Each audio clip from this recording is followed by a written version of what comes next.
آتے ہیں آپ کے سوالات کی طرف۔ اس وقت ہمارے سامنے ایک سوال ہے، اسے آپ کے سامنے رکھتے ہیں، پھر اس سوال کے جواب کی طرف آتے ہیں۔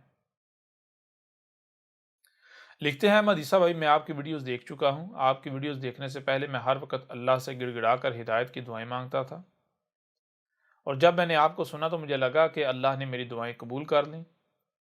جب سے میں نے آپ کی اصلاحات پر ویڈیوز دیکھی ہیں، تب سے میں نمازیں پڑھنا بھی ترک کر چکا ہوں، کیونکہ آپ کی ویڈیوز میں آپ نے جس انداز سے الصلاۃ پر بات کی ہے اور نماز کو دھوکہ ثابت کیا ہے، اس کا کوئی جواب نہیں۔ کوئی بھی آپ کی ان ویڈیوز کو دیکھے گا تو وہ چاہ کر بھی نمازیں نہیں پڑھ سکے گا۔ لیکن احمد عیسیٰ بھائی، میرا ایک چھوٹا سا سوال ہے، اگر آپ کے پاس وقت ہو اور میرا سوال جواب کے قابل ہو تو میرے سوال کا جواب ضرور دیجیے گا، میں آپ کے جواب کا انتظار کروں گا۔ سوال میرا یہ ہے کہ اس میں تو شک نہیں رہا کہ نماز وہ صلاۃ نہیں ہے جس کا اللہ نے قرآن میں حکم دیا ہے، لیکن کیا نماز کو ترک کرنا ضروری ہے؟ کیونکہ جب نماز کو حدیث سے ثابت کیا جاتا ہے تو کیا یہ ممکن نہیں کہ اللہ نے الصلاۃ کے ساتھ ساتھ نماز کا بھی حکم دیا ہو، اور ہمارے باوجداد نے نماز کو تو پکڑے رکھا لیکن الصلاۃ کو بھول گئے اور ترک کر بیٹھے۔ اگر میری سوچ ٹھیک ہے تو پھر اگر بندہ نمازیں پڑھتا رہے تو اس میں حرج ہی کیا ہے؟ اور اگر نماز تواتر کے ساتھ چلی آ رہی ہے تو ہو سکتا ہے اس کا حکم اللہ نے ہی دیا ہو، اور پھر اگر الصلاۃ قائم کرنے کے ساتھ ساتھ نماز پڑھنے میں بھی کیا حرج ہے؟ احمد عیسیٰ بھائی، یہ میرا نظریہ نہیں ہے، یہ صرف میری سمجھ ہے، اور میں نے اس لیے آپ سے سوال کیا ہے کہ ہو سکتا ہے کوئی ایسا پہلو جو میرے سامنے نہ آیا ہو، اس کا آپ کو علم ہو، جس سے میرے لیے اس معاملے کو سمجھنے میں اور آسانی ہو جائے گی۔ اگر میں ٹھیک ہوں تب بھی واضح ہو جائے گا، اور اگر میں غلط سمجھا ہوں تب بھی واضح ہو جائے گا۔ جی، آپ کا جو سوال ہے اس کا جو مرکز و محور ہے، مرکز و محور نماز ہے۔ یعنی آپ نے یہ کہا ہے کہ ہو سکتا ہے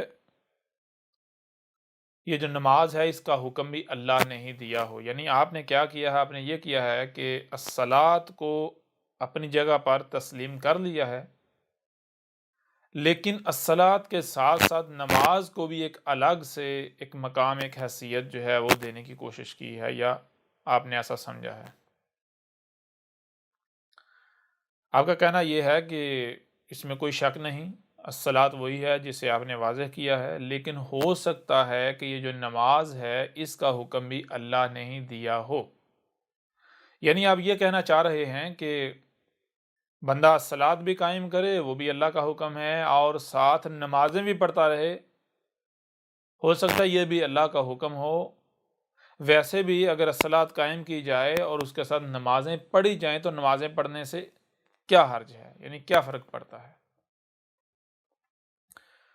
تو میرے پر بھی اس کا بہت ہی آسان اور مختصر جو جواب ہے وہ جواب یہ ہے کہ سب سے پہلی بات تو یہ ہے، میں آپ سے سوال کرتا ہوں کہ کیا آپ نے اپنے رب کو جان لیا ہے، پہچان لیا ہے؟ اگر نہیں جانا، نہیں پہچانا، تو پھر سب سے پہلے آپ اپنے رب کو جانیں، رب کو پہچانیں، کیونکہ جب تک آپ کو اپنے رب کے بارے میں علم نہیں ہوگا تب تک آپ ہدایت نہیں پا سکتے۔ تب تک آپ اپنی خواہشات کو ہدایت کا نام دے کر ان کی اتباع کرتے رہیں گے، اور اسی خوش فہمی میں مبتلا ہوں گے کہ میں اپنے رب کی غلامی کر رہا ہوں، لیکن حقیقت اس کے بالکل برعکس کچھ اور ہوگی۔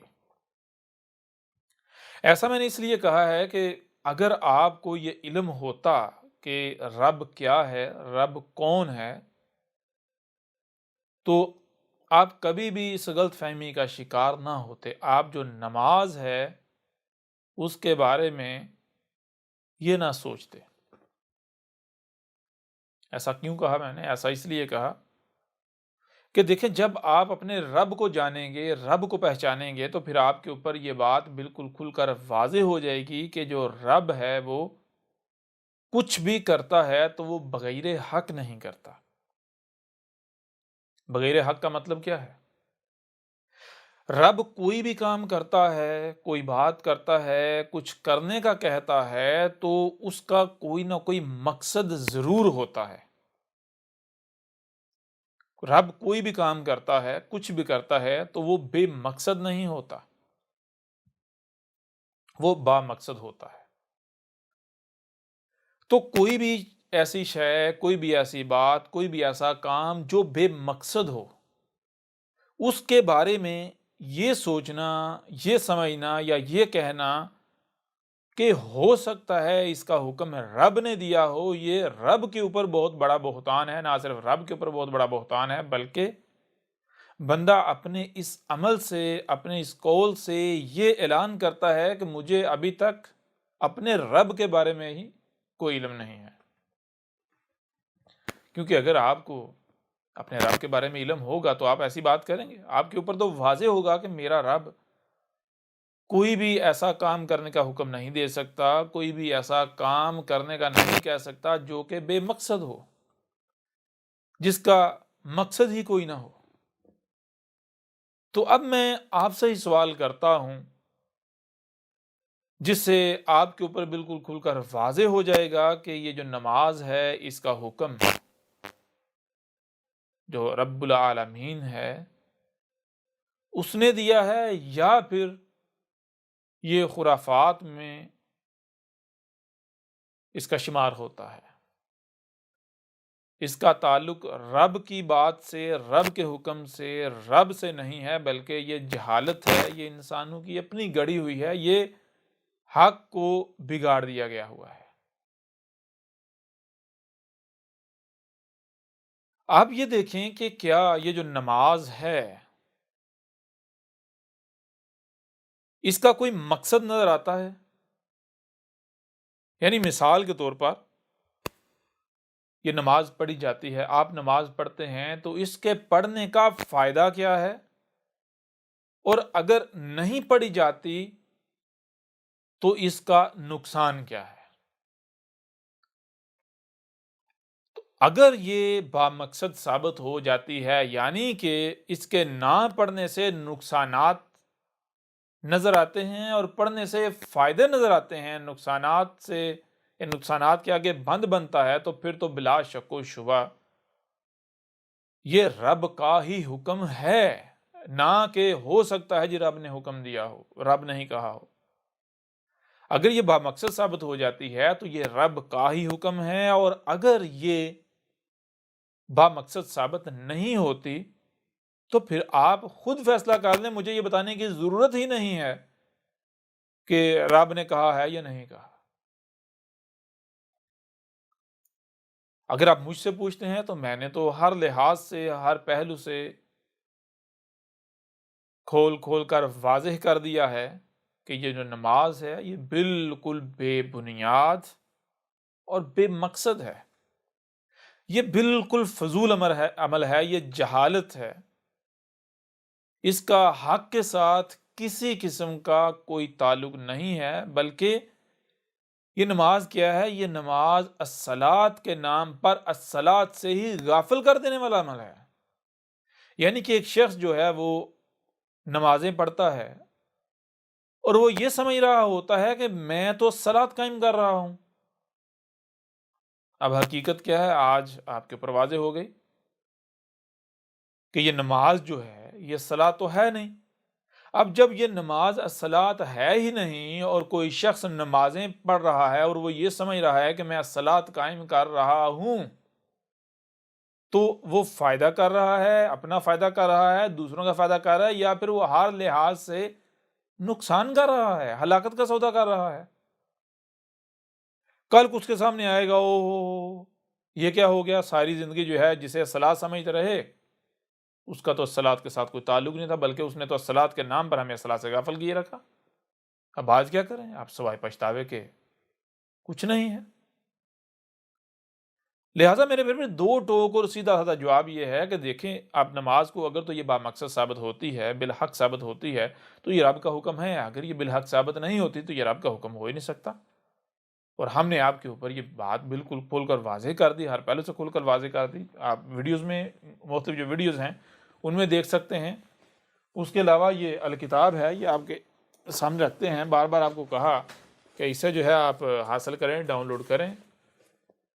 اسے جب پڑھیں گے تو اس میں بھی ہر لحاظ سے، ہر پہلو سے یہ بات واضح کر دی گئی کہ یہ جو نماز ہے یہ دجل ہے، یہ فراڈ ہے، یہ دھوکہ ہے، اس کا صلاۃ کے ساتھ کسی قسم کا کوئی تعلق نہیں ہے، یہ جہالت ہے، یہ ایک ایسا پٹا ہے جو ہر کسی نے اپنے گلے میں ڈالا ہوا ہے، جس کا یعنی کہ حق کے ساتھ کوئی تعلق ہی نہیں ہے۔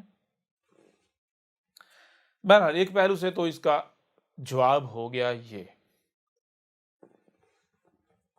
اب بات دوسرے پہلو سے، تو میرے پر بھی آپ خود غور کریں۔ آپ نے کہا کہ احادیث سے نماز کو ثابت کیا جاتا ہے، تو میں آپ سے سوال یہ کرتا ہوں کہ جو احادیث سے ثابت کیا جاتا ہے یا تواتر کے ساتھ ایک عمل چلا رہا ہے، تو کیا تواتر میں یہ بات پائی جاتی ہے، یا جنہیں یہ احادیث کہتے ہیں یعنی روایات، ان میں یہ بات پائی جاتی ہے کہ الصلاۃ جو ہے وہ اپنی جگہ پر الگ ہے اور نماز جو ہے وہ اپنی جگہ پر الگ ہے؟ یہ بات پائی جاتی ہے، آپ کو یہ ملتا ہے، یا پھر آپ کو روایات ہوں احادیث کے نام پر یا پھر تواتر ہو، دونوں میں یہ ملتا ہے کہ یہ جو نماز ہے یہ ہی الصلاۃ ہے، یہ جو نماز ہے یہی الصلاۃ ہے؟ تو یہاں میرے پیارے بھائی بات آ جاتی ہے مقابلے کی۔ یہاں یہ بات آ ہی نہیں رہی کہ صلاۃ الگ ہے اور نماز جو ہے وہ الگ ہے، لہٰذا اگر صلاۃ کے ساتھ ساتھ نماز بھی چلتی رہے، یا ہو سکتا ہے رب کا ہی حکم ہو۔ یہاں بات آ رہی ہے مقابلے کی، نماز کو الصلاۃ بنا کر پیش کیا جا رہا ہے۔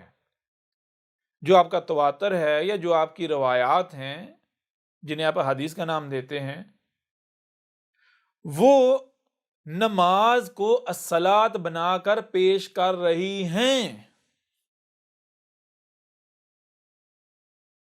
تو اب میں آپ سے سوال کرتا ہوں، اگر آپ نماز کو الصلاۃ تسلیم کر لیتے ہیں، یا بالفرض آپ نماز کو روایات کی بنیاد پر یا تواتر کی بنیاد پر رب کا حکم مان لیتے ہیں، تو پھر الصلاۃ کا کیا کریں گے؟ کیونکہ تواتر جو روایات ہیں وہ تو نماز کو الصلاۃ کہہ رہی ہیں۔ اگر آپ اسے مان لیتے ہیں رب کا حکم، تو پھر آپ الصلاۃ قائم نہیں کر سکتے، کیونکہ پھر اگر آپ الصلاۃ کے نام پر کچھ بھی کرتے ہیں، یعنی جو الصلاۃ ہے وہ ہی اگر قائم کرتے ہیں، وہ بھی اگر قائم کرتے ہیں، تو آپ کو کہا جائے گا بھئی یہ دین میں اضافہ کر رہا ہے، یہ تو دین کا دشمن ہے، یہ تو بدعت کر رہا ہے، یہ تو رسول سے آگے بڑھ رہا ہے، یہ تو یہ کر رہا ہے، وہ کر رہا ہے۔ تو کیا آپ کو الصلاۃ قائم کرنے دی جائے گی؟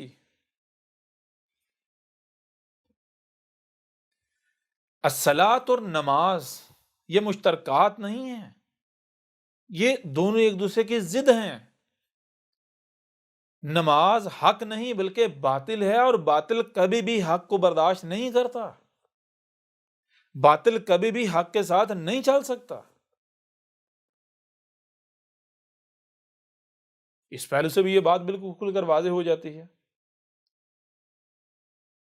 کہ نماز بالکل بے بنیاد، فضول اور جہالت ہے، اس کا حق کے ساتھ کوئی تعلق نہیں، یہ حق کی دشمن ہے۔ اس پہلو سے بھی یہ بات آپ کے اوپر بالکل کھل کر واضح ہو گئی۔ اب اس کے علاوہ اگر آپ نے مزید جاننا ہے، آپ نے کہا آپ نے ویڈیوز دیکھی ہیں، تو صرف ویڈیوز ہی نہیں ہیں، بلکہ ویڈیوز میں تو ایک چھوٹا سا حصہ آپ کے سامنے رکھا گیا، کچھ پہلوں سے بات کی گئی۔ آپ یہ جو الکتاب ہے، جب آپ اس کا مطالعہ کریں گے، اسے پڑھیں گے، اسے حاصل کریں گے، پڑھیں گے، تو اس میں آپ کو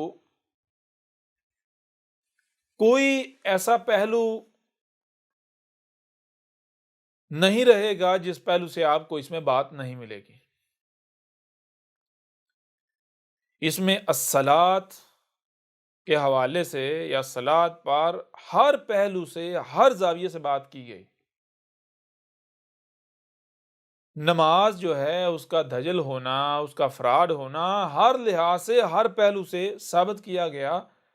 کوئی ایسا سوال نہیں ہے جس کو ہم نے اس میں اٹھایا نہیں ہے اور اس کے اوپر بات نہیں کی۔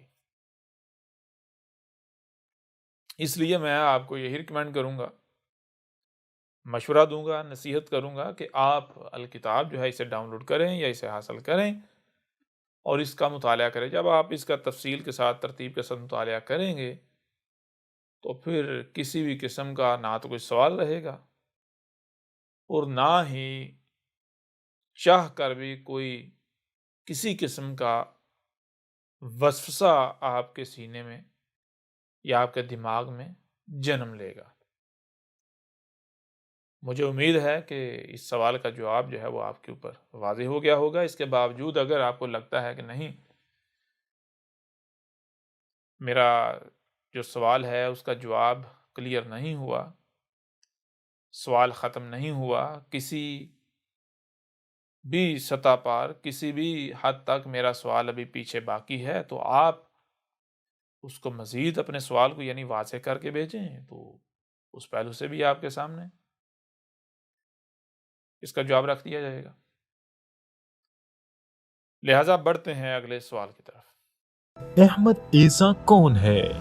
کیا آپ احمد عیسیٰ کو جانتے ہیں؟ احمد عیسیٰ وہ ہے جس نے ان باتوں پر سے پردہ اٹھایا ہے جس پر آج ہر کوئی اختلاف کر رہا ہے۔ حق اور باطل کی پہچان اب انتہائی آسان۔ آج ہی الکتاب کو ڈاؤن لوڈ کریں۔ مزید ویڈیوز کے لیے احمد عیسیٰ کے یوٹیوب چینل کو وزٹ کریں اور چینل کو سبسکرائب کرنا مت بھولیے گا۔